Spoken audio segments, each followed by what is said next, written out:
6. Yeah, go for it. Number one, Charles started 6-1 and has lost 6 straight games. Ouch. Ouch. I was his sixth loss was this past weekend. Number two, we have a 6-team like championship playoff format, so it's half a league because it's a 12-team league. Yeah. 3 people have clinched. There's 1 person in fourth, and there's 6 people tied for fifth. Wow. So there are, and 2 people got eliminated already. So there's 7 people for 3 spots. That's crazy. Yeah, we're a 12-team league, but top 8 get in. Yeah, no, we do top 6. It should be top 6. But here's the one thing I hate about this league is that so it's is it all one division or you split up into 2 divisions? We made the switch last year to all one division. See, I wish we did that because it's always one division is way better than the other one. So in the other division, it's 7-6. Everyone else is under 500.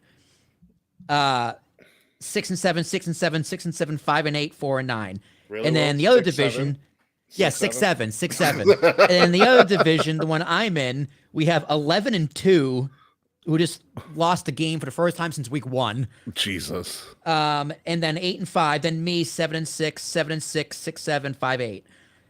So if I was in the other league, I would be in first place at the 2 seed because I have more points. I have 100 more points scored than them. But instead, I'm fighting for the 4th or 5th seed, which doesn't matter because I'm going to face the same person regardless. So that's why I hate the 2 divisions because they're so lopsided. Every year I get stuck in division with the better teams. Yeah, going to one single thing. Fucked. Yeah, going to one single like essentially conference is actually not the worst thing in the world. Yeah, I think it's how it should be. It makes things a little bit more straightforward. In regards to like who places where. Yeah. The division thing kind of does screw it up a little bit. Yeah, it does. No kidding. I'm just lucky. Dak Prescott has been great for me the past 2 weeks. A.J. Brown remembered why he's on the Eagles. And Bijan Robinson is just being Bijan. So, By the way, speaking of which, I know you probably didn't watch it last night. Did you see the highlights of the Patriots Giants? No, I watched Raw instead. I know the Patriots beat down on them, right? It was like 35-14 or something. Well, no, it's 30-13, I think. But not even that. Did you see the Giants kicker? I heard about it. I didn't see it though. He kicked the ground. Dude, even the Jets don't do that. Oh yeah, I saw these photos already. I did not. Kay, post these goddamn photos. Kay put it in the Discord. Oh my god, there they are. Oh, that's excellent. Look at Jazz in the background, is minding her biz. Jazz is like a mob wife. Dude, that's a great way to describe her. She literally is a mob wife. That's excellent. Oh, these are great photos. Yeah. But yeah, you have to look up the Giants kicker kicking the ground. It's worse than Charlie Brown. Like at least Charlie Brown slipped and fell. Yeah. Well, hey, at least Lucy pulled the ball away. Let me find this. Let me go to YouTube. It's astounding. It's that's the only way I can like. It's the only way I can. Okay, here we go. Kicker pulls a Charlie Brown. I think they're wearing the old Giants gear too. Yeah, they are. The Super Bowl gear.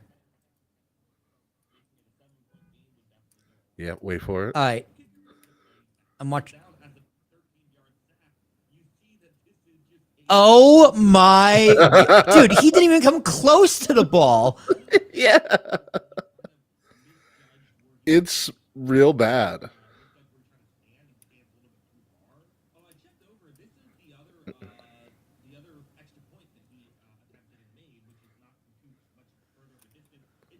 Like, did he get a kick off at all, or did he just get tackled? I don't believe so. All I've seen is the replay of him just totally bombing this kick. So funny. That's one of the funniest things I've ever seen in my life. Oh, he just runs with the ball. Oh, or is Yunwei Koo? Oh, Mm-hmm. God, I didn't know he was on the Giants. Neither did I until last night. I thought he was still with the That Falcons Falcons. because he was good with the Falcons. No, he wasn't that good with the Falcons. He had a couple. He had a go. He had like a couple. He had like one good season with the Falcons because I Yeah, one remember the good. name. Yeah. He kicked the ground. So good. I mean, to be fair though, it was a great kick into the ground. It He was. kicked up a lot of turf. I wonder how his toe feels though. That's gotta hurt. It probably doesn't feel fantastic. Well, he's sliding into it, and it was kind of rainy last night, so maybe that'd be the worst thing for him. But yeah. Also, you see what the Mets signed Devin Williams. Thank God. He's their problem now. Going for the money.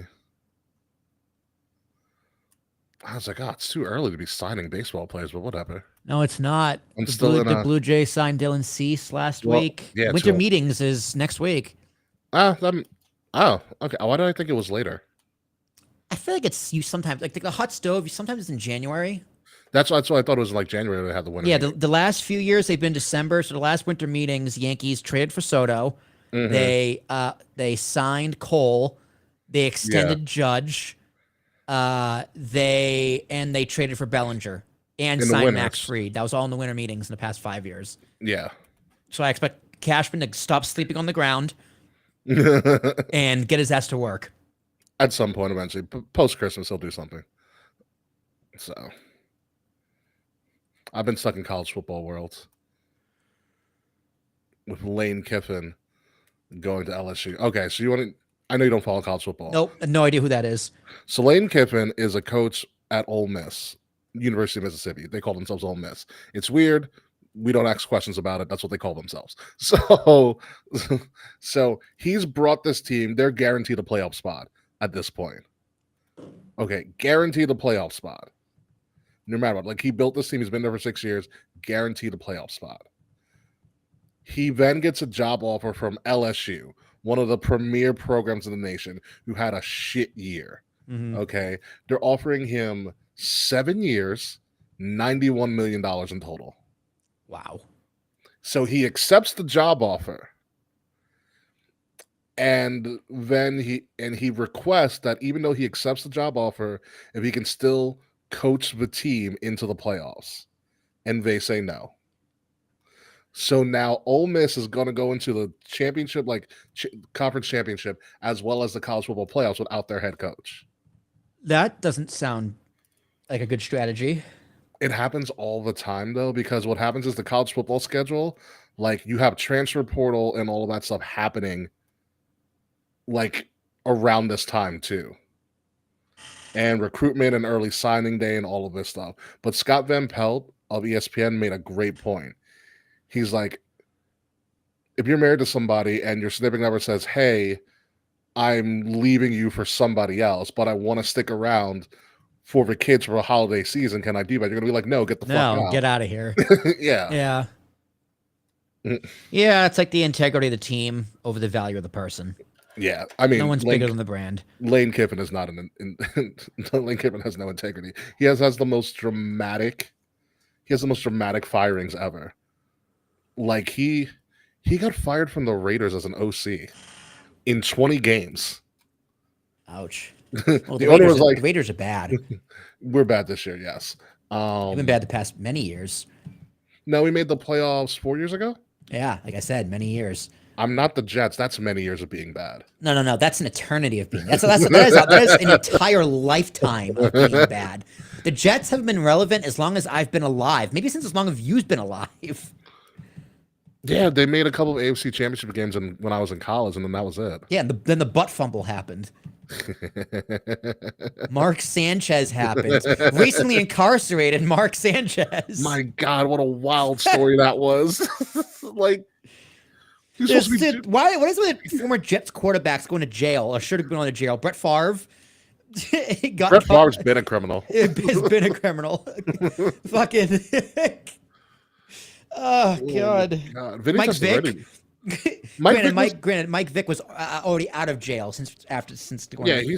Wait. Did he? He did play for the Jets for like 2 seconds. Yeah. So he got out of jail, went to the Eagles, and went to the Jets. Almost won an MVP with the Eagles too. He was killing. He was killing in Philly for a while. Yeah, the Uh, resurgence of Mike Vick post incarceration. I love to see it. Everyone loves a comeback story. yeah. Did you ever watch this? There was a two-parter ESPN documentary on that whole thing. It's actually a really good watch. I believe it. I mean, I remember people were all upset that when he came back. I'm like, why? He paid his time. He did his time. Why Pe- not?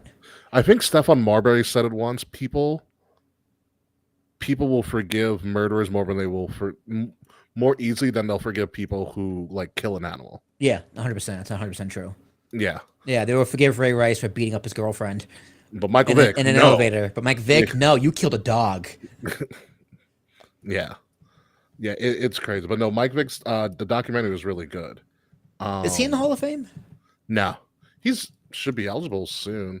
I mean, it's weird because like he lost so much time in the prime of his career Yeah. that he probably would have put up crazy Hall of Fame numbers. I mean, he still did put up crazy I'd Hall put of Fame numbers. I'd put him in the Hall. He was the greatest running back to ever play quarterback. Oh no, he was a legit QB. He had a fucking cannon. What people don't know about Vic is that he was ambidextrous. I did not know that. He can throw equally as well with his right arm. God, what a talent. He revealed it on like a Sports Center special back in the day. Like he threw just as well with his right as he did with his left. That's And I'm like, that's that's very scary. useful as a quarterback. Yeah. It's hard to do because then you have to switch your entire body. Yeah. Which is So kind of hard to do when a linebacker's coming at you. Yeah, when somebody's like running full speed at you, yeah. Like Mike Vick was just so. If they had the offenses they do now with Mike Vick in his prime, he would have been the most unstoppable force in football history. Like read option plays, Yeah. he'd be unstoppable. They didn't have it back then, and even then, he was killing. He's a coach. Imagine Mike Vick throwing to Amon-Ra St. Brown. Absolutely bananas. Well, if you still know Julio Jones a few years ago. Jesus Christ. Julio is a monster too. He's a college football coach now, Mike Vick. Mike Vick? He's in Virginia at Norfolk State. Is he coaching the Bulldogs? No, I want to know. I don't know what Norfolk State's mascot is. I know they played Towson earlier this year, but I don't know what their mascot is. But yeah, it's football for you. God, I miss Mike Vick. Speaking of Hall of Fame, did you hear we're considering Bonds and Clemens finally? Yep. Yeah, it's like a special ballot. Yeah. And Donnie Baseball, Don Mattingly. How's Don not in? He didn't have the numbers. Oh, Yeah, okay. Don Mattingly also never won a title because it doesn't mean anything. But Don Mattingly is like a Yankees great, a Yankees favorite, but Not a baseball fan. not statistically. It's like Bernie Williams. You know, Yankees Gotcha. fans love Bernie Williams, but he's not a Hall of Famer. Great jazz musician. Great jazz musician. Also a great player. Like, don't get me Yeah. wrong. Bernie Williams, he didn't have that like career accolade. Because for some reason, like gold gloves don't matter. Which for whatever is wild. reason. Yeah. He's a really solid baseball player. And It's the fact that Andrew Jones isn't in the Hall of Fame, I think, is a travesty. Absolutely. It's all the gold gloves he's won, plus the power and Mm-hmm. just pretty much consistency in the 90s. And it's his defense. He was the greatest defender in baseball behind like Jim Edmonds and then eventually Toy Honor. Yeah. So, yeah. Yeah. I don't think anyone's getting the Hall of Fame this year. The class is not great. I know they don't announce it anytime soon. Like, other than the special exceptions of like Clemens, Bonds, whoever Mhm. else, Donnie Baseball. I think Pettit should get in. Pettit's a borderline. Pettit should get in. Best lefties ever. Freaking Pettit. Oh, man. All right. Ready to get the show on the road? Yeah, let's do it. I gotta put my Christmas tree after this, so hopefully we're not going To too put long. up your Christmas tree? Yeah. Real tree or Fake tree. Okay. Now saves you some cleanup time. I'm kidding. God, real trees are always the worst. There's shed everywhere. I miss real trees. They got me sick, but it was worth it. Yeah, I had cats, And they'd always mess with the real tree. Yeah, they mess with the fake tree too. Well, yeah, but also if we hung our ornaments too low, they would just whack them. Yeah, just smack them. Yeah. Oh yeah, they do that. All right, guys, we'll be back in 3 minutes. It might be a quicker show this week, but we'll see what happens. See ya. Stay tuned, frats.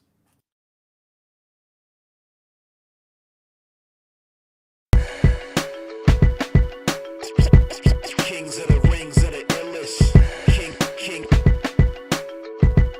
Kings of the rings of the illest.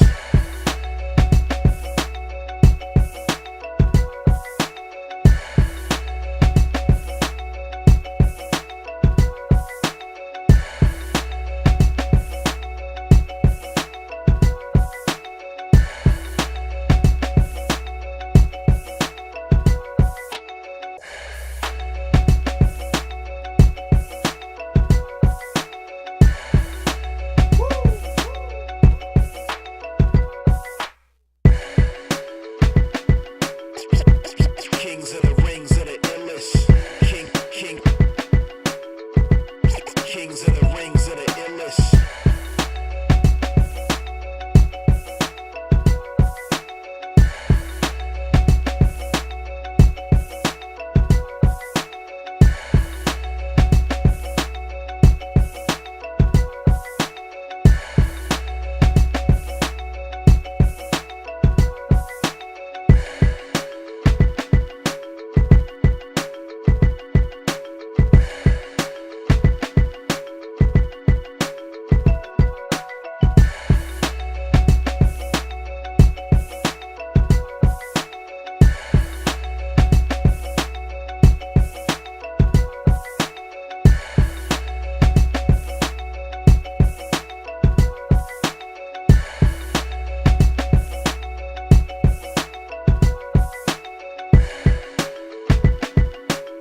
Kings of the rings of the illest.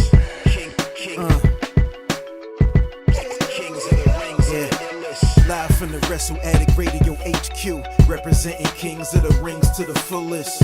King Ricky made the hot tag to Willie T, and out of nowhere like Randy is the Queen Bee.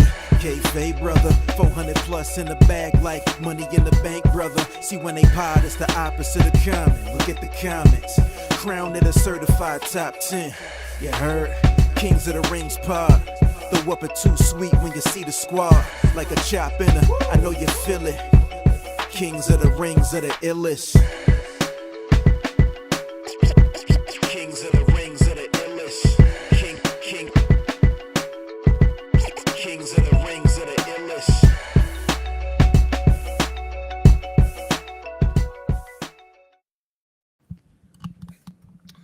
And hello, everybody, and welcome to King's Rings Podcast, episode number 429, one of our final episodes of the year. We're wrapping up rather quickly, I think. Yep. We do have a couple more predictions to do after this week and stuff. I'm your host, King Ricky Rose. Thank you guys for joining us. We are here streaming live right now on Twitch, on YouTube, on Facebook. Like, share, subscribe, leave some lovely little comments for us so we can talk to you on the show while we're doing this show as well. With me, as always, my Mayo mate, the founder, the proprietor, Will Tarashak. How are you? I do love mayonnaise. I cannot underestimate enough how much I love mayonnaise. My dad's like, "Hey, do you want sandwiches for the ride home?" I'm like, "Do we have mayonnaise?" He goes, "Yep." I'm like, "We're done. Give me some cold cuts, some cheese, and some mayo. I'm making a sandwich for the ride." Yeah, mayo's delicious. I grew up It on is. mayo. Very delicious. Absolutely delicious. So thank you guys for joining us. If you like what you're listening to or like what you're watching right now, please like, share, subscribe. Links all about are in the description below, or it's right next to my head right here. Let's see if Will points in the right direction. Yep, nope, still screwing it up. Damn it, that way. Still screwing it up. That way. There you go.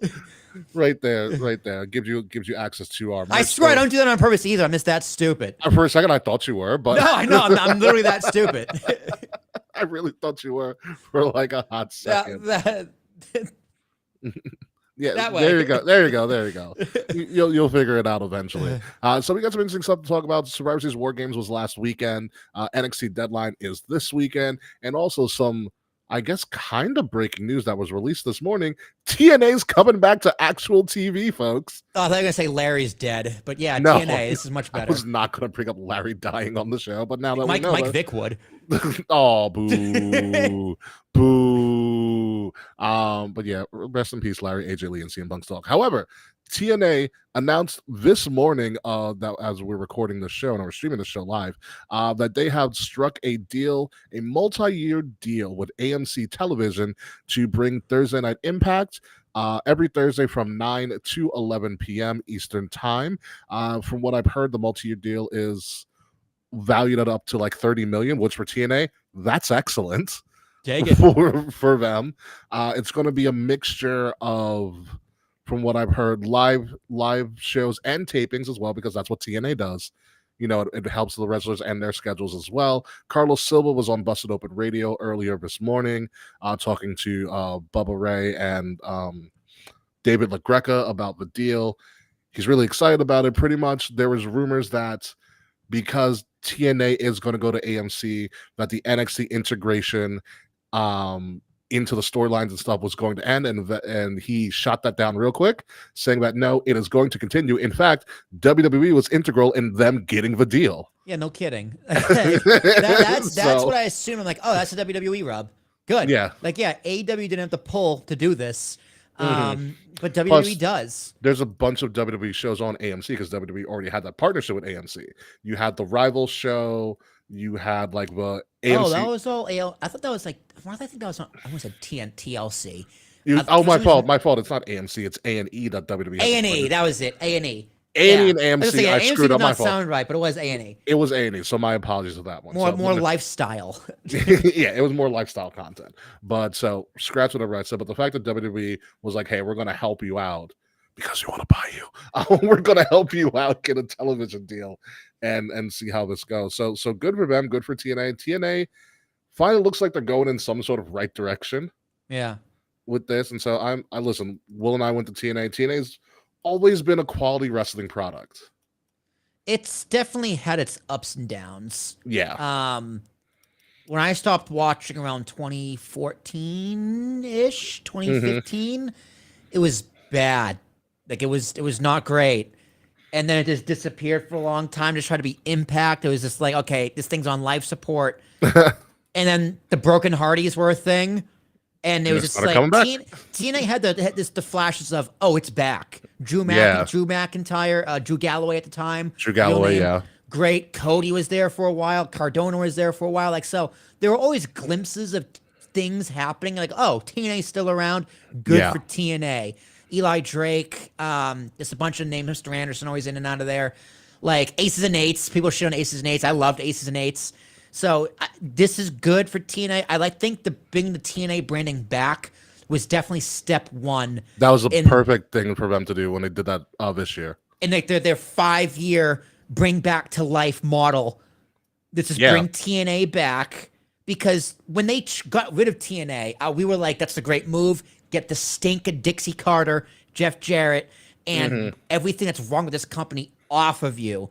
Rebuild yourself, and now it's like, okay, you announced something new. Let's pump in some nostalgia to get the people back. And it makes no sense when you put it like that, but it worked perfectly. It did. It was a weird way to like demolish the old and with the new event bring back the old. Exactly. It worked. It worked. It worked perfectly for them. Listen, TNA had two of their biggest shows at like bigger, like TNA went to UBS and they had a great crowd. Yep. You know, Bound for Glory was a great show this year. You know, it's, I think who said it? Someone said in their critique about it might have been Bully Ray or someone else. No, it was Jericho, I think. Jericho went on the record and was like, Bound for Glory looked like the second best, promotion. second best wrestling company in the world. Yeah, it's because he has left AEW and his butt hurt. Like, I get what you're doing, Chris, I get it. It's a season premiere, we know. I take that commentary with a grain of salt, but yes, I still think they're a very strong number 3 because. And I think that's because they are partnered with NXT, and not Raw or SmackDown. If they were partnered with Raw or SmackDown, like if you're getting a rub from Big Brother, They're getting the rub from Little Brother. It's like, oh my God, guys, you're never going to guess it. We're playing in New York. We're playing in Citi Field. It's like, okay, yeah, that's the greatest B you'll ever get. Great. Yeah. So yeah, to me, TNA is still a number 3. And just because AEW, it has the bigger names, it has the bigger network, it has bigger crowds, probably making more money. Merch is probably pretty close. I think in any way you want to gauge the word success, I think AEW beats TNA. Mm-hmm. But TNA's on a good track. Yes, TNA could easily take over in number 2 as long as they're not bought by WWE, which I do not want them to do. Yeah, I still have an inkling that's going to happen. I just don't know when it's going to happen. But it's like I don't understand why you don't need to buy. What is valuable? Like the library. Probably the library. But like, where would you put it? Netflix? Why? Where would you put it? I don't know. I mean, like Impact Plus. Shout out to Nate, by the way. Nate gave me his Impact Plus login so I can do Oh yeah, you can look at stuff, right? I can do 10 10 10 with him. Yeah. And they have everything on there, which is great. Mm-hmm. They have some original content on there, which is great. But the UI on the app is terrible. It's really bad. But hey, win some, lose some. Yeah. No, I get that. I think a lot of it is because of the TNA library and stuff, so they can own it. Like, so I will be interested to see what happens because we know AEW bought ROH, and that has been, in my opinion, a dumpster fire of an acquisition. Like an absolute dumpster fire of an acquisition. And I'd be interested to see if WWE does buy TNA, how they would treat TNA under their library. Like they're kind of figuring out what to do with AAA. So AAA, like the weekly AAA shows a bit on WWE's YouTube page. Mm-hmm. I've noticed that. I need to watch like last weekend's YouTube page. So I don't know what they would do with TNA, who has a library, who has an active traveling, roster of people. And I don't know if this is true, but I heard somewhere on the grapevine that AAA's wrestling style has been changed a little bit, which Triple H said he wasn't going to do. That's interesting because I know AAA just got a TV deal in like Fox Mexico. Yeah, Fox Mexico. I'd have to watch some of the shows to see, to see if the style did change. But we'll see. So I mean, listen, good things for TNA. I'm very proud of them. I'm slowly but surely a TNA fan. Good for Dominic Mysterio too.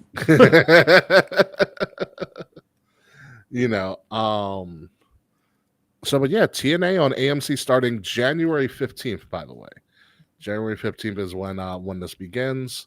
Maybe I do have AMC on YouTube TV because I kept on mixing up AMC with A&E.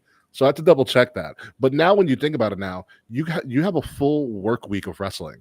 Mm-hmm. End of Saturday. Monday is Raw. Tuesday is NXT. Wednesday is Dynamite. Thursday will be TNA. Friday will be SmackDown. And Saturday is Dynamite. Collision, if anybody cares about Collision. I don't. Exactly. All the main storylines you need for an AEW show are on Wednesdays. Yeah. That's all you really need. But yeah, the wrestling calendar, there's a lot of wrestling. It's very fruitful to be a wrestling fan right now. So it's very interesting time. There's a lot of wrestling to cover, and it's now going to be really accessible to a lot of people. It's a very healthy business right now. Yeah, it's just WWE is very, very expensive. But you have alternatives now. Yes. I mean, it's a very easy and well, I shouldn't say easy or accessible. It's very good to be a wrestling fan if you can afford it. Yes. Yes. I agree with that wholeheartedly. So let's move along to what happened this past weekend. Survivor Series War Games came from San Diego, California at Petco Park. And I was a little bit whelmed. Very whelmed. Dude, I was so fucking whelmed. I can't even tell you. I was very whelmed. So here's my thing with the War Games. I did an actual WWE survey about like, what did you think of the show? And I was like, it was fair. And it was like, why did you think it was fair? Because I think I said it didn't meet my expectations. I was like, it wasn't violent. No. Like War Games is supposed to be like violent. And I felt like both of them weren't as violent as they should have been. I was like, "Hey, you want to see a trash can, right? Well, here it is." Listen, I love the trash can spot. I love her branded trash can, and I It was want to buy dumb. one, Because she's done it 5 years in a row. but not with her name on it. Including NXT. But not with her But name it on was it. just like, okay, all the heels were down, and then they got up just to catch her. She also moonsaulted or front. I mean, the flipped. move was incredible. Don't get me wrong. I'm not dissing the acrobatics of the move. I'm critiquing You've seen how it before. stupid it was in the story of the match, except for Becky. She was great. As well as, like, we've done this before. Like, we knew it was coming before the match was even announced. Yeah. Like, I don't mind. Actually, I don't mind that the Survivor Series is now War Games because it is better than the 5-on-5 traditional tag match. But Yes, it is. and this year, it kind of got screwed with Seth getting injured, apparently, maybe, who knows? Yeah. But you need a reason to have a War Games. Like, there was no real reason to have this War Games match other than, it's November. Yeah, I feel like I don't know. I feel like the stories for the War Games matches weren't as tight as they should have been. I do feel overall the women's War Games match was better. Like overall, I feel like they told a better story, and it was kind of like with the men, it was more so. I was like, I expected more from the people in the match. Like you had Brock and Drew and Cody and Roman. That should have been a bloodbath. Like in that cage. I think Punk was busted open. Punk was busted open early. But no, that should have been a bloodbath. With all those big beefy men in there, it should have been chaos. I like the finish. Which one? Well, I mean, I should say I like Braun pinning Punk. Oh, okay. I didn't like the Mystery Man. I wouldn't have hated the Mystery Man if I wasn't sitting here on Tuesday still not knowing who it was. Yeah, that was kind of, watch it be Vince. If you're gonna Vince. Watch it be Vince. If you're gonna do the Mystery Man, you got to have the reveal right there early. because someone spent $400 on those tickets to sit on a third base line with the pole blocking their view to have no idea who. I would just leave angry. I'd be like, and then Triple H goes on a post show and goes, "Monday's gonna be epic," which I watched Monday. It wasn't that. It was barely a pick. All right, it was just like that was E. Raw. It was E for everyone. It was just Monday Night Raw. There was nothing epic, nothing special, nothing crazy, no reveals, nothing bombastic, just Raw. The best thing I saw was when they got Kofi into the Styles Clash at the end of the tag match. That was cool. That was amazing. Yeah, that was really cool. I will say though, back to War Games, the other two matches were great. They were so good. The Cena match and Dom, I loved every second of it. I ate that shit up. And Brie, I'm gonna call her Brie. Nikki Bella really surprised me. I thought they had a great match. Besides the fact that Nikki Bella cannot take a devil's kiss correctly, that looked really awkward. Well, they're also on an announce table. Probably hurt like hell. Well, no, they did it again in the ring. Oh. And she did the same thing. I was like, oh, that looks rough. No, Nikki Bella didn't impress me. I think she was really good. I want to go back to the I want to go back to the War Games setup in general. What did you think of? I personally like the idea of them not being in a shark cage and them coming out like with their own like separate entrances and stuff. I think it made sense for the setup. Yeah. Like I also like their LED hallway for some of the like when Braun Breaker came out. Yeah. And I think when Charlotte came out, I was like, or Asuka, I was like, that's dope. I like the shark cage because of how it helped with storytelling. The Dakota Kai turn, the meme of Punk and Roman, Roman stopping someone, and telling somebody else to berating come out, Sammy. Like it was used for storytelling purposes, but for this particular setup, where are you gonna put them? Yeah, exactly. Like it's either that or sell 40 more tickets. So you can't have him in the dugout, like kind of just sitting there, like So for this particular, I hope next year if it's in like an arena, I hope they bring the shark cage back. Mm-hmm. But for this particular one, also Brock's not sitting in a shark cage. Exactly. Like he's look at that and go no. So it's like, all right, just cut the middleman out and just don't do it. You don't For this particular one, it wasn't needed. I love the setup. I was pretty much right. Rings were pretty much right on second base behind the mound, a little further The back. stage, the way they shot it, I thought there were too many aerial shots. That was just me. Like there was a lot of drone footage. I was like, all right, we get it. You did a good job. Yeah, in between matches though, so it was really Yeah. cool. Like that match, the drone shots after the first match with the sun's down, or it's like Yeah. at sunset when Dom's coming out. Very nice. I was just like, all right, all right, you got me. Yeah, no, the setup was great. I think Charles had texted me because Charlotte was the first one to come out, and she was wearing like this airbrush, and they talked about the girl with Yeah, the girl with the brain cancer. rare cancer, and Charles was like, Ashley plays a great face. I was like, you are correct. And I think they're selling they're selling a rendition of that on the shop, not her gear, but like the Like a shirt or something. a shirt in the airbrush style. Yeah, What's the even Brock broke character for a girl at the end. good for him. You know, I do want to go back to women's real quick. Lash Legend, they made her look like a freaking star. I was shocked. I was very surprised by placement. That was another She thing was I the liked. last one, right? Last Yeah. one. Yeah. That's another thing I liked about these matches. The placement. It's like, okay, Everything was thrown off. yeah. Yeah. Punk's first. All right, cool. Oh wait, Cody's coming out. Yeah. All right, cool. Oh wait, Becky's coming out. Oh Yeah. shit. Okay, that's cool. That was actually nice. That was actually a little epic. Triple H. You know, that was almost epic. So yeah, Lash getting that last spot. Double-edged sword because it's like, okay, she's a big deal. She came in with authority, but she also had very little time in the match to actually do stuff Probably a blessing in disguise. other than to get inked. Yeah. Did you see she had a ring on? I did not notice. Her and Trick are apparently engaged. Oh, good for her. Yeah. And him. Which is funny because Trick went sweet on. I know she ain't got that ring on. And someone responded like, "You have insurance. We know you do." Still, dude, you know, inexpensive like engagement ring insurance is. Inexpensive. Yeah, it's like $30 a year. I'm like, what? Yeah, you're buying that. That's disgusting. Yeah. Yeah, fine. right. For a fucking $10,000 ring. Yeah. Yeah, that's absolutely disgusting. But yeah, I like Lash. I for a second forgot AJ Lee was a wrestler. I think AJ Lee forgot she was a wrestler on that finish because I saw her face. I was like, she's not letting go. She was also barely in the match. Like she also came in relatively early and didn't really do anything. Mm-hmm. I forgot she was even in the match. I was like, oh yeah, AJ. Yeah. No, it was good. Becky still continues to be a pretty good storyteller. In the men's match was what it was. I thought Braun Breaker died. Like that was one of the worst doomsday devices I've ever seen someone take. Yeah. It's pretty solid. It's pretty. It was Like I got a text and somebody was like, call off the match. Like I think Charles told me he said CTE. Probably.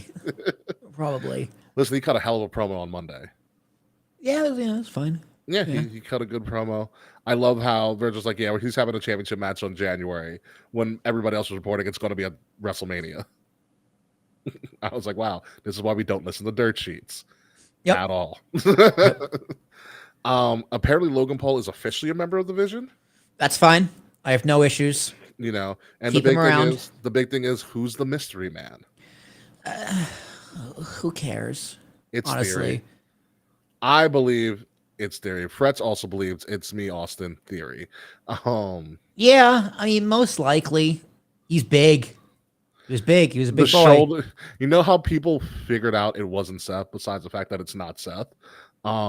His bum. His bum. Yeah, they're like Seth doesn't have that. Seth is not that round of a bum. Yeah, it was bum and the broad shoulders. Which I mean, hey, good for Austin Theory. He needs something to come back into. He does, but when do they say it is Austin Theory? Do you think it's better that they draw this out, or do you think it would have been more impactful if he just did it on the night of? Night of. Yeah. I think night of. I think he stomps, he climbs out, and then in the celebration at the end, they take off his hood. And then you can do the same, and then you do the Vision promo when Austin Theory is like the actual fourth member of the Vision. Yeah. Because Paul Heyman has loved Austin Theory since Evolve. Yep. He's like, I also loved Austin Theory since Evolve. I was like, this guy's going to be amazing. I always wanted him to be good. Yeah. Because, I mean, when we saw him, he was such a great heel. Such a such great heel. such a great heel on Evolve. Him and Priscilla Kelly, such a Oh my great god, heel. it was so good. Remember he fired her? Yeah, After I was winning like, the how title? dare you? How dare you speak to that woman like that? She is a goddess. Shout out to PK, aka Gigi Dolan. What else do we have on there? John Cena's final match, all the shenanigans, and a total shot at the heel turn, which I thought was beautiful. When Liv Morgan came back, Liv Morgan, who looks amazing, She looks great. by the way. That look on her face. When I was like, oh my god, they're parroting the heel turn. I was like, it's had to be John's idea. Probably. Just the look on John's face. He's looking at his wife like, oh, I'm not touching her. I'm not touching her. It's on camera. Swift kick to the balls, and the like. It was almost like a frame by frame like rendition. Besides the 619. It was a pretty good double turn. I really Yeah. that was very, very fun. I really thought Dom was injured. I'm like, man. I thought so too. I was like, oh, because the way he landed, I'm like, oh shit, he actually because it took a looked good. because you know what, it looked like a typical wow. Cena doesn't know how to take a move right, and now you got someone injured. Yeah, It was totally believable. it was very like, everything, and it's the camera angle they showed too with the replays. But I was like, that part of me was like, okay, if he was really injured, they wouldn't show it like that though. And I also didn't see the X or anything come out, so I was like, this will work. They almost got me though. It was They did close. almost get me. It was close. Cena taking the pop rocks, the smile on her face too. I was like, this doesn't make any sense, but I'm about it. Yeah, I mean, listen, I would be happy too. I'm a relatively rookie. And I get to be a part of John Cena's final PLE Yeah, and hit my finisher on him. yeah, that's pretty cool. It's amazing. And John Cena officially ends with with 100 wins in the PLEs. Yeah, he's like 178. No, he has no. It's 100 PLE wins total. Yeah, I'm saying his record. He has like a 78 losses or something. Oh, okay, 170. Or because it was like it was his 178th pay-per-view match / PLE. Gotcha. So that isn't. So the losses wouldn't like. It depends if you count multi-man matches where he's not pinned a loss. Touche. So Yeah, it's a good record. it is a good record. It's a Mark. Only the Undertaker has more wins. That is correct. Dude, I loved Michael Cole's stat. He's like, this is the first time since 2004 that Brock Lesnar has a partner. I'm like, wow. It's such an ESPN stat. That's such a great stat. It's such an ESPN stat. He always goes in alone. Well, yeah, because like Brock's never going to be a Grand Slam champion. He's not going to have a tag partner. Did he ever have a tag partner? I want to say someone's got to know. Who would be Brock Lesnar's tag team partner? And tell me why it's Rob Van Dam. Because Rob Van Dam's high all the time. He doesn't care. Like, if Brock had a legit tag partner, you know who I'd want it to be? Kurt Angle. Goldust. Oh my God. Oh God, please. But you know who would be, who Brock Lesnar would allow to be his tag partner just because he likes to have him around? It'd be Truth. It would be Truth. Truth and Brock would be hysterical. Oh, Brock Lesnar was a tag team champion with Shelton Benjamin in OVW. That's OVW, but I get that. They were just getting into the business at the time. The Minnesota Stretching Crew. Yes, that's right. Oh my God, you just unlocked the memory. Yes, because they both were wrestlers at the University of Minnesota. They were 3-time champions. In OVW, the Minnesota Stretching He was Crew. not a tag team champion. Okay, so yeah, that is the only time. Amazing. I love the internet. I forgot about the Minnesota Stretching Crew. I forgot about that. What a good move. Yeah, Brock's never gonna be a Grand Slam, but yeah, if he did have a tag team partner, it'd be R-Truth. Like, I feel like R-Truth and Brock would do great numbers on TV. As long as Paul Heyman's still managing them. It's just chaos. That trio. I kind of want to see it happen. There's still time. There is still time, yeah. Dark matches during the Invasion eras when Brock. Well, that doesn't count, friends. That doesn't count at all. But yeah, Survivor Series very whelming. Raw, not epic, just Yeah, I don't know who Triple H is trying to convince other than himself. It was the best pay-per-view. No, it wasn't. It wasn't. There were like at least 2 better ones. Evolution was a better pay-per-view. Evolution was good. Mania Night Mania Night 1. One. SummerSlam. SummerSlam was great. Yeah. Rumble. I really enjoyed Rumble. I enjoyed Rumble as well. Rumble was fun. Which reminds, this is the last WWE PLE till the Rumble. We have 9 weeks until the Rumble, and it's gonna be a midday Rumble because it's in Saudi Arabia. Oh God. Yeah, we can do Rumble brunch. You get to wake up and have French toast and watch Royal Rumble. It's in January, right? It is in late January, yes. Okay.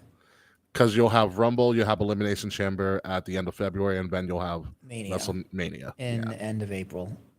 Or in April. Mid-April, yeah. Yeah, I'll bunch all my moving boxes, watching Royal Rumble. wrong Royal PLE.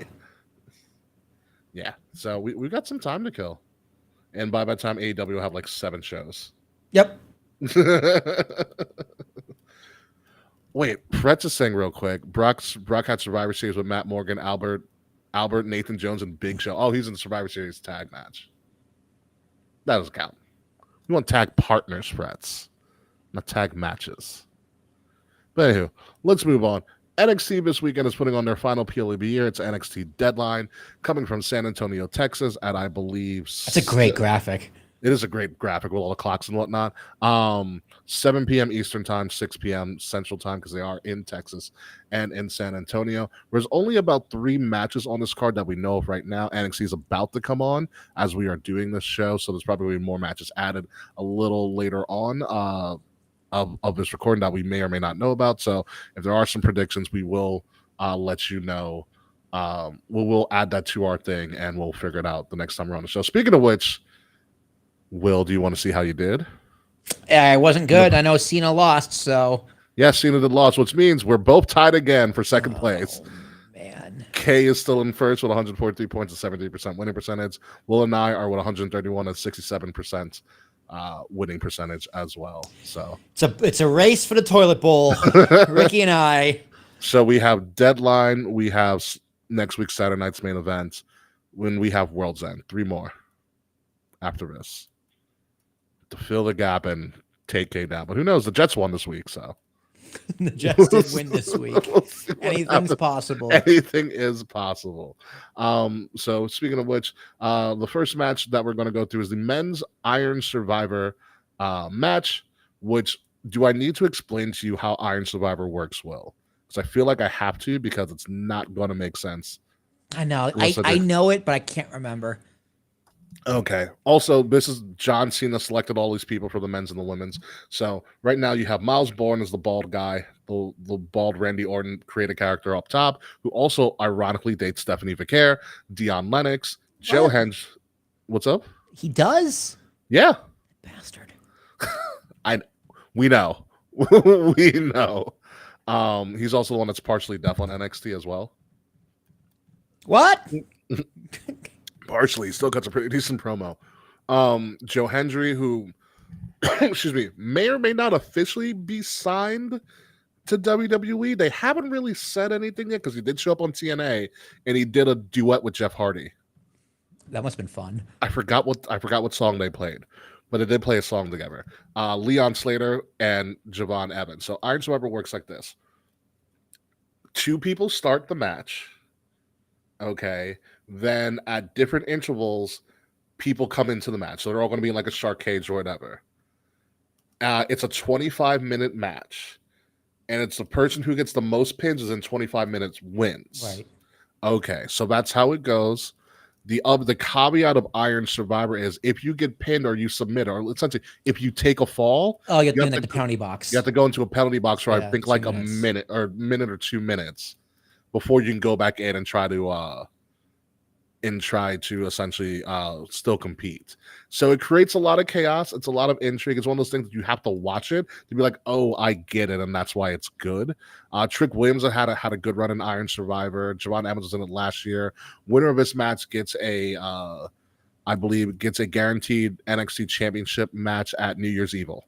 And you want to be first. You want to be in the match first. Essentially, yeah. This is not one that you want to be like. You don't want to be. You want to be 30 in the Rumble, but you want to be first in this because it gives you the most time. Yeah. To get as many pins or submissions as possible. So that's how it goes. So like I said, Miles Bourne, Deion Lennox, Joe Hendry, Leon Slater, Javon Evans. It's a championship scramble with a penalty box. Kinda. I liked the championship scramble personally. I love championship scramble myself. This, it's like I get it. Yeah, I don't think that you need a penalty. But the penalty box just makes it complicated. A little bit. Because it's like gamesmanship a it's like, bit. well, I get it, but it's like also like in kayfabe, right? If you take a finisher and eat a pin count, you're gonna be selling.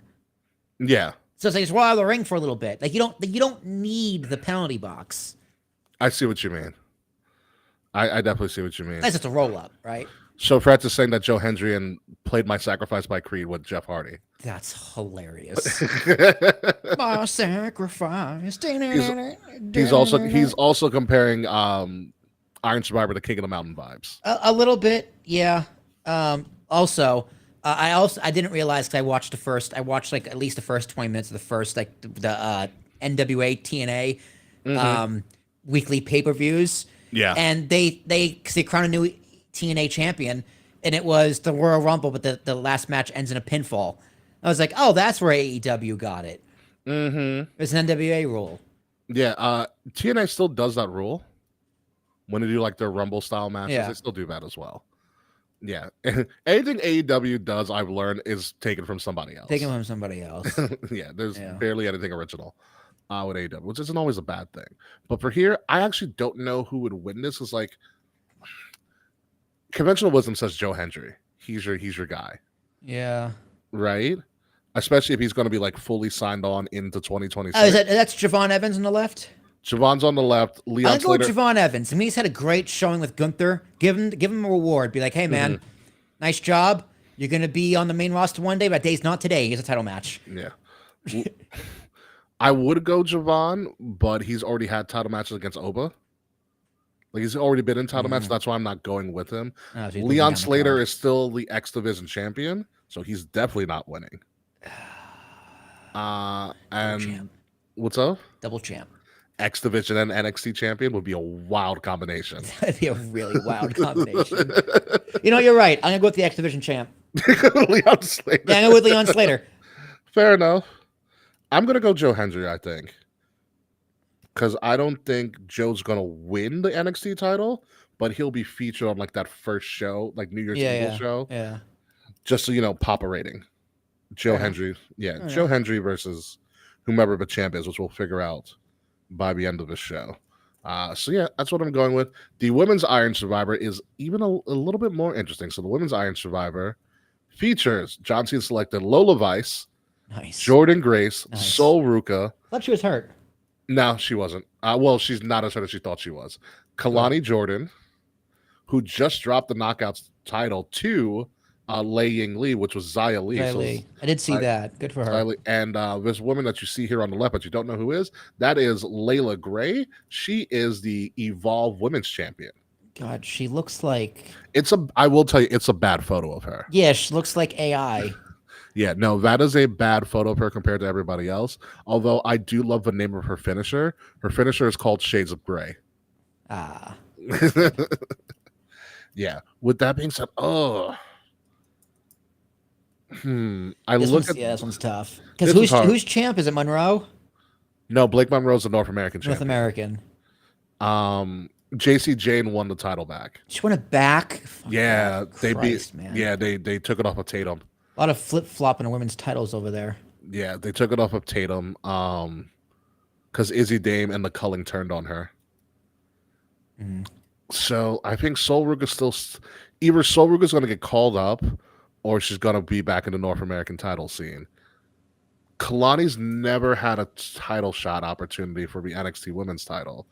So, and she just had a run with the Knockouts Championship. And she's kind of got like this, this heelish thing going with her, which doesn't. I think they're going to go with Jordan Grace. That's always a safe bet. But they've just kind of started and stopped with her a lot. She's been on the Rumble twice. But she's never had an actual like one-on-one for the title. Never had a title in general. That's true. But Blake Monroe really got the best of her. Mm-hmm. I'm gonna go with Sol Ruka. It's as good as a choice as anybody. I don't know what they're holding Jordan Grace back for. Like, I guess there's just no room for her on the main roster or on NXT. They're kind of using She's her in as NXT. She's in NXT though, right? NXT. Yeah, I think they're using her as an anchor. Like, remember when like Yeah, they they called need up? her there. Yeah. It's Triple H always. Triple H is notorious for this. Like when they called up Sasha, Bailey, and no, it was Sasha, Becky, Becky, and Charlotte. Bailey Charlotte. was the anchor. Bailey was the anchor, and then Rhea was the anchor. Asuka was the anchor for a while too. Asuka was the anchor. Yep. hmm So What's her I think name? this. Raquel Gonzalez back then hmm was the anchor. You always keep. He always likes to keep one back, just to like keep the continuity going Yep. until Keep the momentum. until you're able to push them forward. So You can't bury a whole division. exactly, yeah, you You can't. gotta give Shawn Michaels someone to work Yeah, with. exactly. Yeah, I'm gonna go Sol Ruka. She's my girl. I like her. Yeah, she's great. She's great. She's got a great finisher, Soul Snatcher. Yeah. Oh yeah. Snatch my soul any day. I believe, if rumors are true, she still dates Tyler Bate. Interesting. Mm-hmm. Good old Soul Ruka. So yeah, I'm interested. I actually like Iron Survivor. I think it's very interesting. Ethan Page was in it last year, and you can get very creative with Iron Survivor and all this other stuff. And so the final match that is on that we know of so far for Deadline is the NXT Championship is on the line. We have Ricky Saints defending the title in a rematch, essentially against Oba Femi. So since That it's man looks mad. who Oba? Oba. Oh yeah, He looks like a predator. because of the dreads. Yeah. And his body. He's just huge. Yeah, he's a scary human being. I picked Ricky Saints last time. I'm picking Ricky Saints this time. I'm going Ricky Saints again too, actually, because I think this is the end of Oba Femi in NXT. What I think I think Oba gets shot. I think Oba gets a Rumble debut. God, I really hope Omos comes out for the Rumble, and then the next person is Oba Femi, and Oba Femi is just like picks him up and throws him into the crowd. I don't know how much faith they have in Oba Femi on like a main roster type. Also, too, if they've been on the Rumble too, hmm if they debut him in Saudi Arabia, they're gonna have any idea who he is. That's the one thing I hate about the Rumble being in Saudi. One of the things, like, what's the reaction going to be? Yeah, and it's kind of harder to get surprises because you got to fly them halfway around the world. Exactly. It's like, hey, we're gonna get some TNA talent in here. Oh wait, no, we're not. It costs how much? Yeah. I like I said, I don't know how much faith they have in Oba from a main roster standpoint, but my ideal thing for Oba is that because obviously Brock's going to Mania, Yeah. and currently we know Brock has no one to face theoretically. We're Oh, saying you with don't this- want to see him and Roman again, no, I don't. or him and Cody again? You know how many times I've seen Brock and Roman have been whelmed by their matches? Almost all of them. Almost all of them, except for two. The first time at 31 was a really good match. And then SummerSlam. the SummerSlam last Yep, man standing. the SummerSlam when Brock lifted the ring with a forklift. Yeah. I went to the third day. It was supposed to be the greatest main event of all time, and it was fine. It wasn't. Yeah. It wasn't great. It had the blockbuster feel, just not the blockbuster ending. I went to that match. We were at 34, which was a disaster. Like a disaster of a main event that no one cared for. That's when Beach Ball Mania started. God, beach balls. That was great. Yeah. Or it was around the time of Beach Ball Mania. So yeah, I want to see Oba Brock.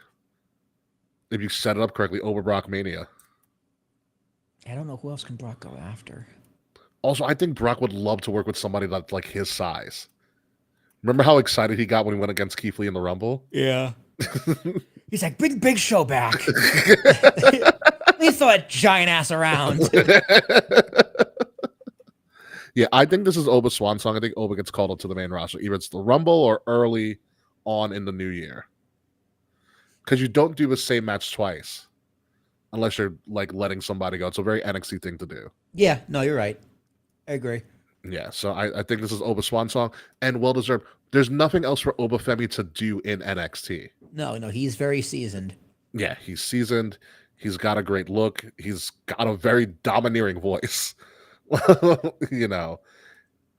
It's just I can't wait till he shows up on the main roster, and I think that's where he's going.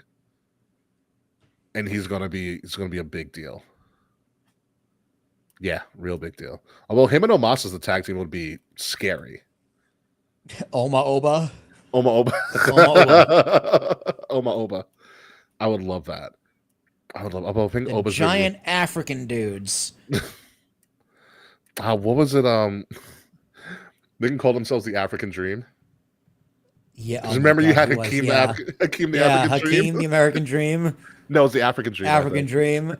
Yeah. God.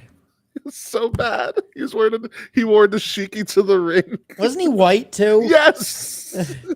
He was from South Africa. Oh my god. 80s WWE was really weird sometimes. Yeah, it was. Very, very weird. Moving on. So that's all we know so far about NXT Deadline, those 3 matches so far. It's a Saturday PLE. It's not going to be on Sunday. It's going to be on Peacock. It might be close to one of the final PLEs on Peacock, and then we don't know where the hell that's going to go. Yeah, it's By gonna be the way. interesting. Straight to TV. I'd be okay with that, actually. The new Troop Commission. Stop it, friends. But how do you think this PLE is going to be? I'm going to think it's going to go a solid 7.5. I'll give it a 6.5. Yeah. I don't know how the rest of the card's going to be filled out with, but I think it's going to be pretty solid. Too many unknowns. Yeah. Fred said he met Akeem / the one-man gang. He was so sweet. Good for you, Frets. Good to know, Frets. Keep dreaming. Never stop dreaming. Absolutely. So last thing we have on this card tonight, or on the show tonight, not this card, is we're going to do a little bit of update on the Last Time Is Now tournament. We are now at the finals, so who will be John Cena's final opponent? And I'll be honest with you, my excitement for this tournament has dwindled ever since Ziggler got eliminated. However, and Penta got injured as well. However, the final 2 people that John Cena may face is between Gunther and LA Knights. Oh man, 2 people. Oh man, yeah, it's Gunther. That Gunther solo match, though, wow, that match slapped. I'm gonna call it straight up. That was a great match. I loved when he solo tried to hit his hide a thumb spike, and Gunther just slapped him in the chest. Yeah, the match was very fun. It was Yeah. a very, very fun match. LA Knight, Uso, whatever, who cares? So epic, right? I love how LA Knight was just buried. His career was over when he held up a sign. Yeah, thought so, right? Internet just loves to hate things because they're bored. LA Knight hasn't been the same for me since he was like one of the final people in the Rumble, and I saw who he was up against. I was like, oh, Yeah, one of these people don't fit, and it's very obvious it's LA Knight. yeah. Speaking of Jay, I forgot his moment on top of the War Games cage when he was doing his song and he's like running back. Yeah, that was as I think as Jim Cornette would say, you killed the business, motherfucker. It was so dumb of it to have it be checked by Brock Lesnar coming out. I think was hysterical. Yeah, I mean that was the point. That's literally why they did it. That was the entire point for it. Is you could go, oh, look for Brock's entrance. That was it. I thought it was funny as hell. I mean, it was, but it's just like, guys, this is War Games. You're supposed to beat him up, and now you're just looking like an idiot. Yeah. Like, you guys are all dancing. Why are you dancing? CM Punk was strumming a chair. Yeah. Yeah, what are you doing? You're grown men, damn it. Like, go back to play fighting. But you know what? It'd be over like Rover in AEW. Yeah, it would be. But it was because that's why I didn't like him. This is some bullshit AEW would do, and it was really dumb. Yeah, I'm so not like, of all the people that we could have had a John Cena's final opponent, everybody's saying it's Gunther. I get it, but like Gunther doesn't need this. Gunther already retired somebody this year. Yeah, we already forgot. Yeah.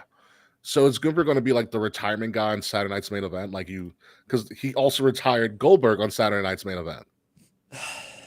Yeah, maybe he'll retire Saturday night's main event once and for all. No, they still have more coming next year. God, I hope he retires Jesse Ventura. Jesse Ventura has been back at Saturday night's main event for a while. Yeah, I know. I think his contract ended. I mean, Gunther doesn't need it. LA Knight probably needs it. Here's the thing: LA Knight needs it, but he's going to do nothing with it. That's the problem. That is the issue. Gunther will use it. Yeah, like what? All right, so here's my question. I retire John Cena. China. What does LA Knight need to do? Does he need to be like a heel? Does he need a character change? Like, what is it? Get in a time machine, go back a few years. Become Eli Drake again? Like, I don't think there's anything he can do. I think his time, the window closed, man. Sometimes for greatness has a very small opening, a very small window. Yeah. And you got to go through it. In this case, you got to be pushed through it. And he was held back. And, not all the prisoners get to escape. Yeah. Yeah, I guess. We'll see. I mean, you know what it is? They really cut down his time on the mic, which is like his best skill. Yeah, they even cut down his backstage segments. Yeah. Like, his in-ring work is fine. Yeah, he's fine. He's a WWE style wrestler through and through. Mm-hmm. Like, I can't name you a phenomenal LA Knight match, but I also can't name you a dud. Yeah. I can name you amazing Gunther matches because it's almost all of them. Yeah. I mean, LA Knight is literally like the character model for the 2K franchise. Yeah. Because he did it for like a decade. Yeah. Pretty much. Yeah. I'm just glad. Hey, Taquan. I'm just glad Yeet Man didn't make it. By the way, have you seen Taquan's new name on Discord? Oh God. It's really good. Let me find it. It's really good. Hold on. I had to make sure he didn't change it yet because I saw it the other day. I was like, this is freaking brilliant. Where is it? That can't be Taquan. I know it is. Yeah. Is that Taquan Liazy? No. The 3AZ? Who's that? No. I know exactly. I know it's I don't know who the 3AZ is, but I do know Taquan's name on Discord is now Deceptiquan. Oh, there it is. Deceptiquan. That's pretty good. By the way, Taquan, while you're here, are you still in college? Because you've been with us for a while now. Are you smart and did you drop out and get a real job? No, he's still there. I think like FAU or FIU, one of the Florida schools. But because man, yeah, LA Knight. Like I think I agree with you. LA Knight needs this more. Gunther will do more with this. Yeah. Gunther's gonna win. Yeah. Do you think it's like? Does John Cena? Who does John want to face? What do you think? I'm selling drugs now.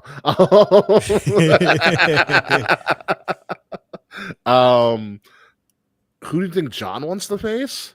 Yeah. If John's a man of his word, like I think like gamesmanship John would want Gunther, but I think like charity John wants LA Knight.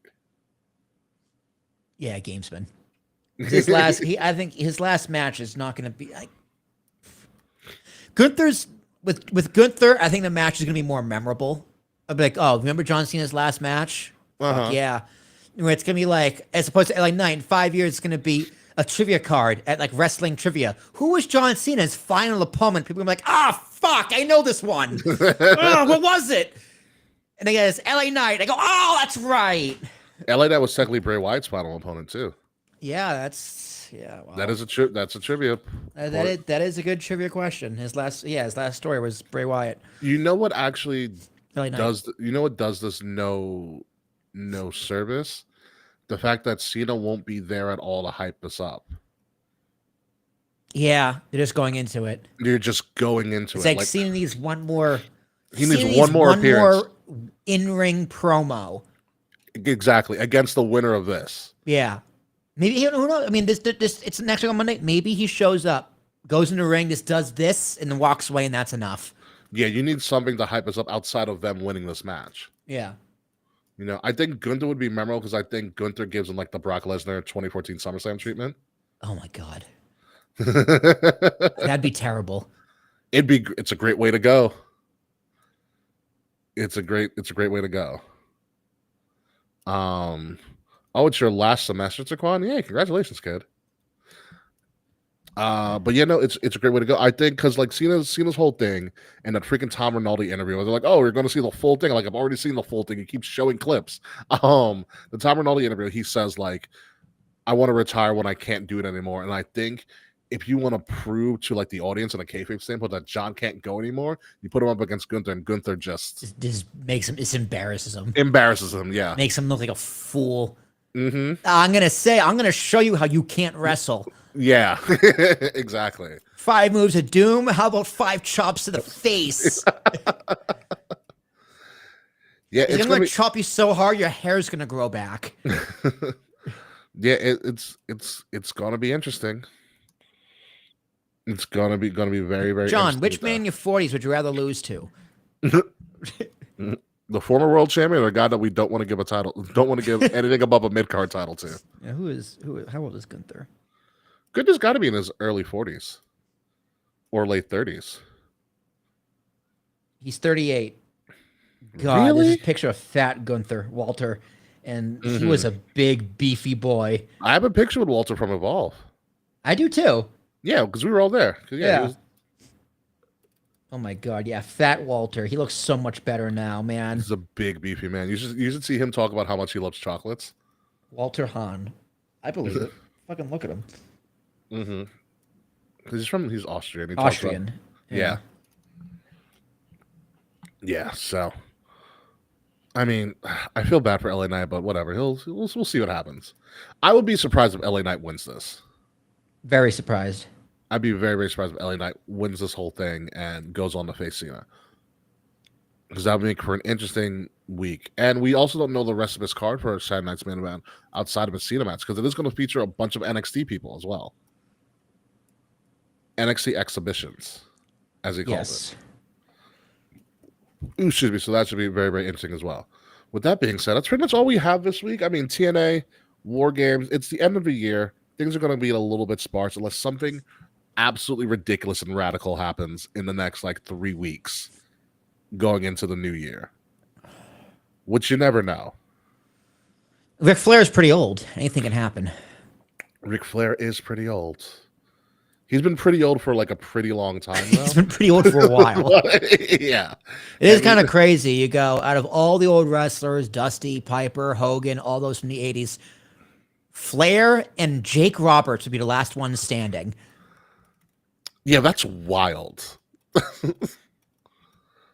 Absolutely like Flair, well, actually, no. Scott Hall did kind of drink himself to death, but so did Flair, kind of.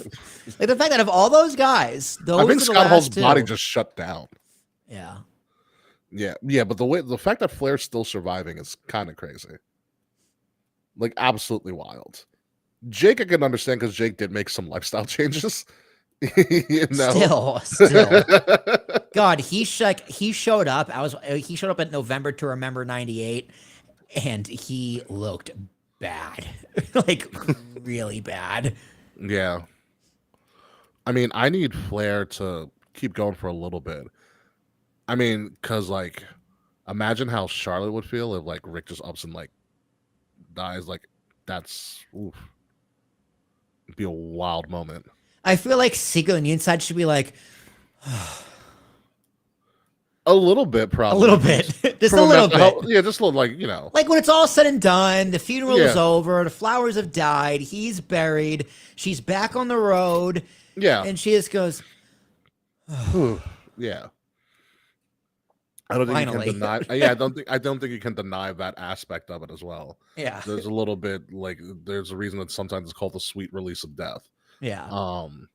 So not that we're wishing Ric Flair to die at all anytime No, never. soon, Woo, but it's just woo it's, until he's it's, 114. it's just a very surprising accolade that he's accomplished. Yeah, it's like I'm happy for him that he's still alive. It's just I can't. I think he'd probably say the same thing. I He's can't probably think like, I'm the yeah, last me one too. left. Like the Yeah. Road Warriors, they're gone. Both of the Road Warriors are gone. Yeah, Like, yeah, they're all gone. Rick Rude, Ravishing, yeah. Bam Bam Bigelow, people wrestling in the '90s, like Bam's Vader. Vader, yeah, Vader. Big Van Vader. I mean, Foley's still there too. Terry Funk has passed away as well. Terry Funk, yeah, both Funks are gone. Both Funks. I was going to say the Von Erichs. That's like a foregone conclusion. In the world of wrestling. Yeah, no kidding. Yeah. Speaking of history in the world of wrestling, it was a year ago that the New Day turned on Big E. Ow. Yeah, it's been a year. They really haven't done much since then. What a waste of a turn. Well, yeah, because it was gonna be Odyssey Jones, but Odyssey Jones got fired. Yeah. And then now it's kind of like they've had Grayson Waller there as kind of like their weird hype man. It's called himself a new G'day. New Good Day. That's pretty funny. Oh, they did a mobile app promotion. Thank God for the mobile app. I can tell you Xavier Woods' heart was not in it at all. No, he's like, guys, we're heels. Why are we doing You take this? Oh my God. Yeah, no. Let's get out of here. Yeah, but the New Day in the tag match was funny. I was like, what the hell are they wearing? Doesn't matter. It looked like something out of Dune. To be completely honest with you, even though I hate Dune. The movie Dune isn't my chocolatey drink. My God, I forgot about that line. Dane Cook. Everyone does, dude. I'll quote Dane Cook randomly to my friends. They go, dude, that's a deep pull. God. I'm like, come on, man.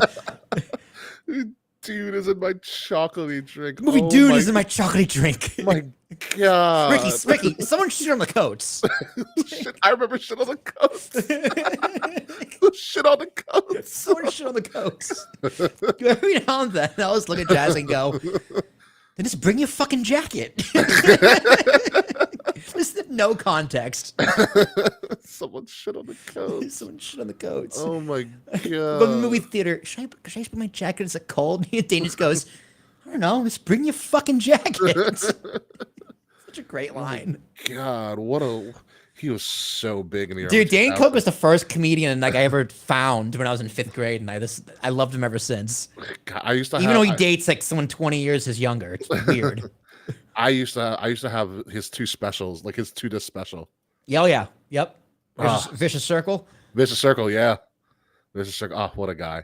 Anywho, folks, it's good. We can talk about Dan Cook and other comedians that I freaking fell in love with in college as well. Moving on the post show. Ladies and gentlemen, you have been listening to Kings of the Rings podcast, episode number 429, Vicious Circle. I'm your host, King Ricky Rose. Love it.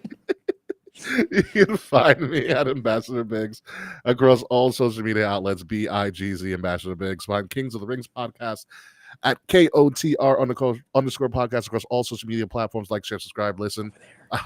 Listen to us on Spotify. Leave us a 5-star review. And list, Will, you're pointing in the right direction. Yes. Links to all of that are in the description below, including some of our fantastic merch, which we are going to begin a holiday sale. It's actually the holiday sale starts right now, 50% off for the rest of the holiday season on any merch. We have people who have bought our merch really freaking love it. I have some of our merch. It's freaking fantastic. I'm going to buy a crap ton more coming up. If you're listening to us, make sure you're listening to us on Wrestle Addict Radio, the cure for the Common Wrestling Podcast. Follow Wrestle Addict Radio socials at addict_wrestle on Twitter and at Wrestle Addict Radio, all one word, everywhere else. Will Tarashak.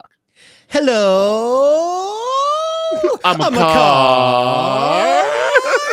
Gasoline is my blood.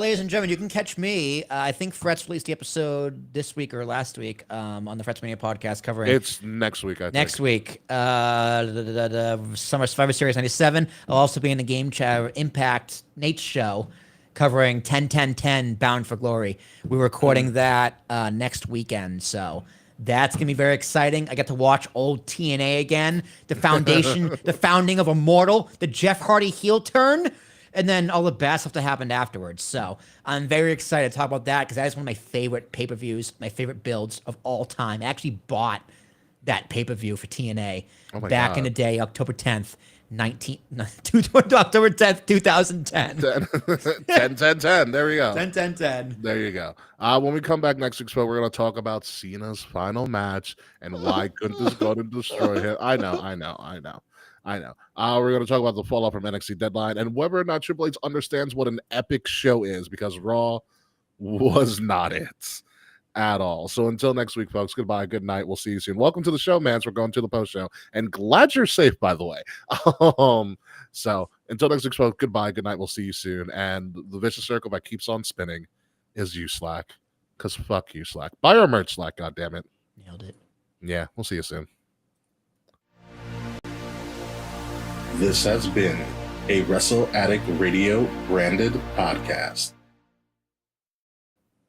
Seat belts, trunk space. I remember when he talked about what was it like the Kool-Aid Man. Yeah, that's where that's where the chocolatey drink comes from. Yeah. The movie Dune is in my chocolatey drink. You're sweating. You're condensating everywhere. You better clean up. You better fix that door. Oh my God. Dane Cook was so funny. You know who I really got into in college as well? Well, no, Dane Cook was high school for me. College was Daniel Tosh. Yeah, Tosh point oh. I Oh no, watched, this like, is pre-Tosh point oh when he was just a watched, comedian. I watched one of his stand-up specials. It was like during the height of Tosh point oh, he had like a 45 minutes or a half hour on Comedy Central. It's like Happy Thoughts, I think. Something like that. That was good. I saw he's on a retirement tour right now. Really? Yeah, Daniel Tosh is retiring. That's fine. I saw him live in college. He was actually hysterical. His farewell tour, June 12th, 2026. Huh. Very interesting. Like I said, I've always thought Daniel Tosh is hysterical. Yeah, great. Very underrated, very underappreciated comedian. Yeah. There's a Tosh Point Out episode where he rips on ridiculousness for stealing his concept. I mean, okay, in that case, Tosh Point Out was the first one before ridiculousness. I mean, yeah, we could also be like, so is America's Funniest Home Videos, if you want to just go that far. In a sense, but like, Because like if you take out the web redemption, it's just America's Funniest Home Videos. well, no, America's Funniest Home Videos, they won prizes. Like Fair. ridiculousness and Tosh Point Out is just them You're showing just laughing. clips of people being Yeah. idiots. Web Redemption was hysterical though. Web redemption was great. Web Redemption was really funny. You know, I liked Tosh Point Out a lot because he knew how to rip on sports stories. He tore sports stories apart. But no, Tosh was good. I really started getting into Christopher Titus. Don't know Christopher Titus. He had a show on Fox called Titus. Okay. And so a lot of his stand-up is about his life. So his first big stand-up is called Norman Rockwell is Bleeding. Let that sink in. And he talks about like his alcoholic father and his mother who had paranoid schizophrenia. So Jesus. Yeah.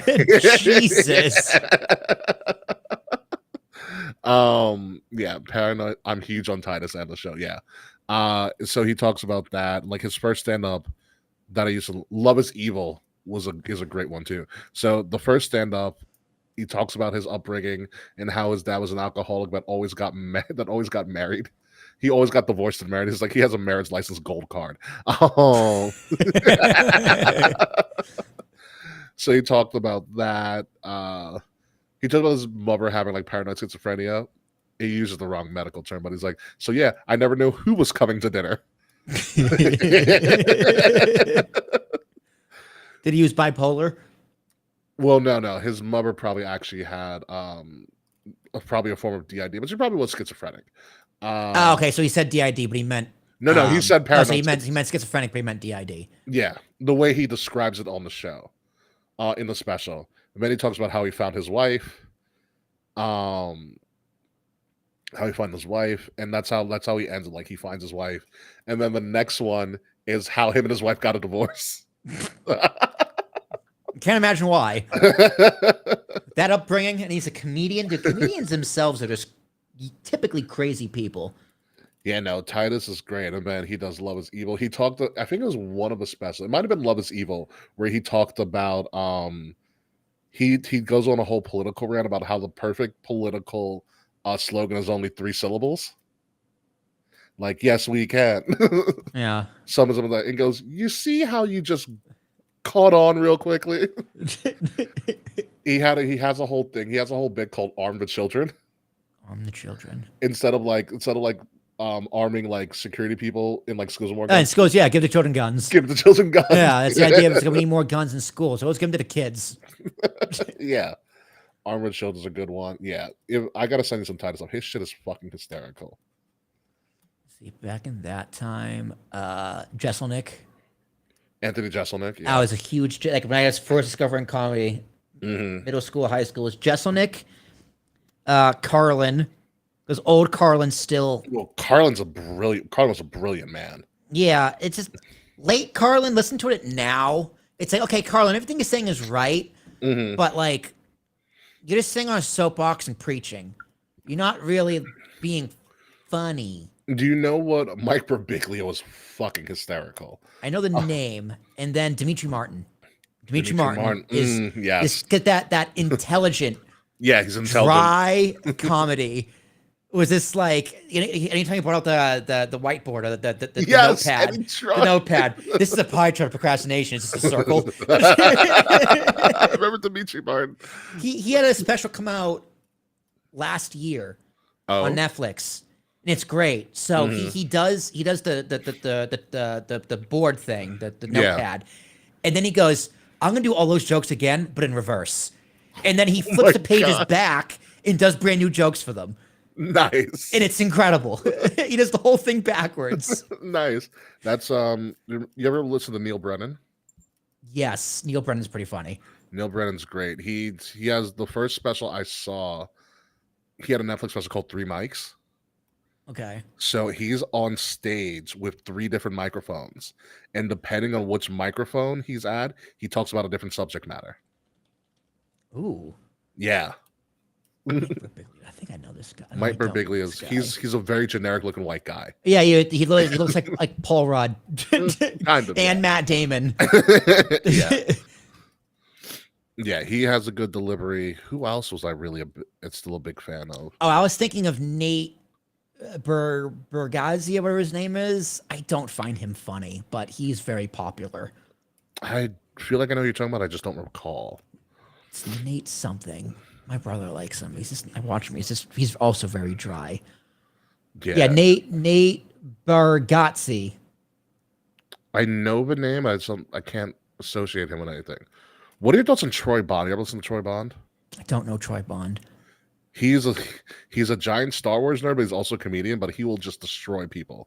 He's a great. He battles hecklers all the time. Is it Troy Bond? Yeah, I think it's Troy Bond. I'm just looking at Netflix now. I like Bert. Bert's funny. Who? Bert Kreischer. Bert tells really good. Bert, yeah. He tells very good stories. He tells very good stories about his kids. I remember someone hearing stories about his kids. What are other good comedians? Tom Segura. Tom Segura is very, very surprisingly funny. Yeah. Let me just type in comedy. I'm trying to think who else is like Stand-up comedy. Bit of my comedy rep that I was like really freaking into. I mean, I know it's Titus because Titus just is ridiculous. God, I fucking love Tim Dillon. Tim Dillon is my favorite Did comedian you today. ever listen to Ralphie May? You know, it's funny you mentioned that. I stumbled upon a Ralphie May clip last week. He was hysterical. Out of this world funny. It's when he was on the Kimmel show and he fell, and coming on stage, and then he played it off and right into his bit and just fucking murdered. Absolutely murdered. Yeah, no, listen, I mean, it's a shame he died, but like everybody saw that coming. Yeah, he was huge. His heart failed. He talked about it in one of his comedy specials. He's like, we're all going to die one day. And he was just like, listen, if I end up dying of a heart attack, none of y'all are going to be surprised. Yeah. Not one of you will be surprised. Yeah. Ralphie May was he was on, I think he was the first winner of like Last Comic Standing or something like that. Probably. It sounds right. Yeah, I gotta look more into him because he's so fucking funny. He just went off this at one after another. Just topics you couldn't even talk about today, not even on Kimmel, just in general. Go. Just go. You can't even keep up. It's like I don't know if I'm laughing. I'm a little angry, but the next one just hits me. I can't even remember what I'm mad about. That reminds me, Titus has, in one of his specials, he talks about meeting Bruce Springsteen for the first time. That must have been a trip. Yeah, because like boss. and so because he dates somebody like Rachel's her name, like much younger than him now, and she was always like, Bruce who? And he was like, excuse me? So yeah. for half a goddamn hour. Yes, the Bruce Springsteen's bit is for like a half hour. It's really good though. Oh my god, Titus is Titus. My parents saw Titus because my mom was in the teachers union, and so the teachers union in New York would always have like some sort of like conference or whatever, and my mom would drag my dad to it for like a night Mhm. in New York City. And so apparently this is when Titus had a show. And so Titus did stand up for the teachers union, and he was doing a bit. He does it in Norman Rockwell is Bleeding, where he talks about the difference between how men and women raise children. He goes, a woman will give you knowledge, a man will make you earn knowledge. Well, And he goes like, women, if you see a little kid with a fork, it's going up to like an electric socket, you slap that fork out of his little hand. And he goes, and then he's like, but if it's a man and he sees that kid, he's gonna look at him and go, well, go on. yep. Bet you're not gonna do that again. Exactly. And that's what my mother's, because that's exactly what my father would do. I think he caught he used my father as part of a joke. That's funny. Oh man, yeah, Norman Rockwell's Bleeding is a good one.